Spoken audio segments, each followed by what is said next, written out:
ഇന്നൊരു നാടൻ ചമ്മന്തിയുടെ റെസിപ്പിയാണ് പറയുന്നത്. എല്ലാവർക്കും ഇഷ്ടമാണല്ലേ ചമ്മന്തി. ചോറിൻ്റെ കൂടെ ഇത്തിരി ചമ്മന്തി ഉണ്ടെങ്കിൽ അത് മാത്രം മതി ഒരു പറ ചോറുണ്ടെന്ന് പറയും. അത് പക്ഷേ ശരിക്കും സത്യവും തന്നെയാണല്ലേ. അപ്പോൾ നമുക്ക് ചമ്മന്തി ഉണ്ടാക്കുന്ന വീഡിയോ ഒന്ന് കാണാം. അതിനുവേണ്ടി ഒരു മിക്സിയുടെ ജാർ എടുത്തിട്ടുണ്ട്. അതിലേക്ക് 4 ചെറിയ ഉള്ളി അരിഞ്ഞിട്ട് കൊടുത്തിട്ടുണ്ട്. ഇത് നന്നായിട്ട് അരയാൻ വേണ്ടിയിട്ടാണ് അരിഞ്ഞിട്ടേക്കുന്നത്. ഇനി ഒരു 3 പച്ചമുളക്, കാന്താരി മുളക് ഉണ്ടെങ്കിൽ അതായിരിക്കും നല്ലത്. അപ്പോൾ കാന്താരി മുളക് ഉള്ളവരാണെങ്കിൽ തീർച്ചയായിട്ടും അത് തന്നെ എടുക്കണം കേട്ടോ. ഇനി 5-6 കറിവേപ്പില കൂടി ഇട്ട് കൊടുക്കാം. വേണ്ടത് തേങ്ങയാണ്. 1 കപ്പ് തേങ്ങ ചേർത്ത് കൊടുത്തിട്ടുണ്ട്. ഇനി ഇതിലേക്ക് കുറച്ച് മുളക് പൊടി ചേർക്കാം. ഒരു 1/2 ടേബിൾ സ്പൂൺ മുളക് പൊടി ഞാൻ ചേർക്കുന്നുണ്ട്. ഇത് കാശ്മീരി ചില്ലിയാണ്. ഇത് ചേർക്കുമ്പോൾ നല്ലൊരു കളറും കിട്ടുവേ. ഇനി നമുക്ക് വേണ്ടത്ര ഉപ്പ് ചേർത്ത് കൊടുക്കാം.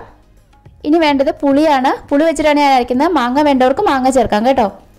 അപ്പോൾ ചെറിയൊരു കഷ്ണം പുളി എടുത്തിട്ട് അതൊരു ഇത്തിരി നേരം വെള്ളത്തിൽ ഇട്ടിട്ടുണ്ട്. ഒന്ന് സോഫ്റ്റ് ആയിട്ട് കിട്ടുമല്ലോ. അപ്പോൾ നല്ലതുപോലെ പുളി ഇതിൽ കിട്ടും. അപ്പോൾ അതിൻ്റെ ഒരു വെള്ളം ഏകദേശം ഒരു ടീസ്പൂൺ വെള്ളമൊക്കെ വരുള്ളൂ. അതുകൂടി അങ്ങ് ചേർത്ത് കൊടുക്കാം.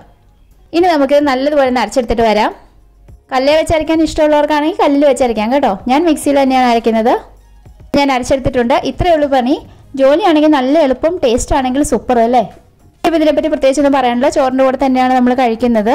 കൊച്ചു കുട്ടികൾക്ക് തൊട്ടേ ഇഷ്ടമുള്ളൊരു സാധനമല്ലേ ചമ്മന്തി. അപ്പോൾ നമുക്കിനി ഇത് ചോറിൻ്റെ കൂടെ സെർവ് ചെയ്യാം.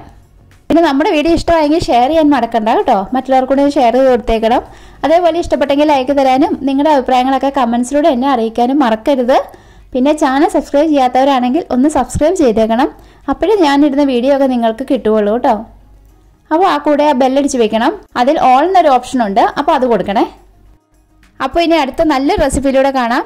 Stay healthy, stay tune. Bye, see you, thank U.